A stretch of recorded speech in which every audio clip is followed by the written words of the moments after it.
বাংলাদেশের ৬৪ জেলার ভেতরে কোন জেলার মেয়েরা সবচেয়ে বেশি সম্পর্ক করে? এটি আসলে খুব নিশ্চিত করে বলা মুশকিল, তবে সাম্প্রতিক সময়ে বিভিন্ন পত্রপত্রিকা তথ্যের ভিত্তিতে এই বিষয়টি নিয়ে দীর্ঘদিন গবেষণা করে কিছু আশ্চর্যজনক তথ্য উপস্থাপন করছি। বিভিন্ন জেলার মেয়েরা কেমন হয়ে থাকে সেটা নিয়ে আজকের লেখা। যশোর খুলনার মেয়েরা অনেক সুন্দরী। যশোরের মেয়েরা কুটনামিতে খুব ওস্তাদ হয়, প্রচুর মিথ্যা কথা বলে। চট্টগ্রামের মেয়েরা বাইরের জেলা ছেলেদের ব্যাপারে আগ্রহী নয়, কিছুটা কনজারভেটিভ। সিলেটি মেয়েরা পর্দাশীল বেশি। সিলেটি মেয়েরা সাধারণত বাইরের জেলার ছেলেদেরকে বিয়ে করতে চায় না, আত্মীয়দের মধ্যে থাকতে পছন্দ করে। খুলনার মেয়েরা স্বামী ভক্ত, আর পুরান ঢাকার মেয়েরা খুবই দিলখুশ।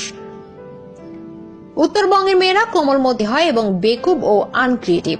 বরিশালের মেয়েরা একটু ঝগড়াটে, ভালো রাঁধুনি, নেচারাল সুন্দরী, সংসারী এবং স্বামী ভক্ত। ময়মনসিংহের মেয়েরা একটু বোকাশোকা, কেউ বা বদমাইশ, কেউ কেউ স্মার্ট এবং ডেয়ারিং।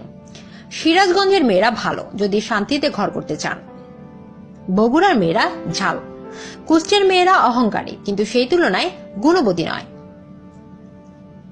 বিবাড়িয়ার মেয়েরা পোল্টিবাজ, কিন্তু প্রতিভক্ত এবং সংসারী। রাজশাহীর মেয়েরা একটু লুজ। পাবনার মেয়েরা তুলনামূলকভাবে কুটনা হয়ে থাকে। জামালপুরের মেয়েরা বেশি স্মার্ট এবং ডেয়ারিং। এই জেলার সুন্দরীদের ঘনত্ব বেশি। নোয়াখালীর মেয়েরা নিজেদের আত্মীয় স্বজনদের ভুলতে চাইলে নোয়াখালীর মেয়েদেরকে বিয়ে করুন।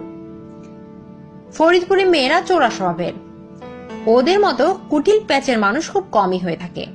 টাঙ্গাইলের মেয়েরা খুবই ভালো, বান্ধবী হিসাবে বটে, পাত্রী হিসেবেও।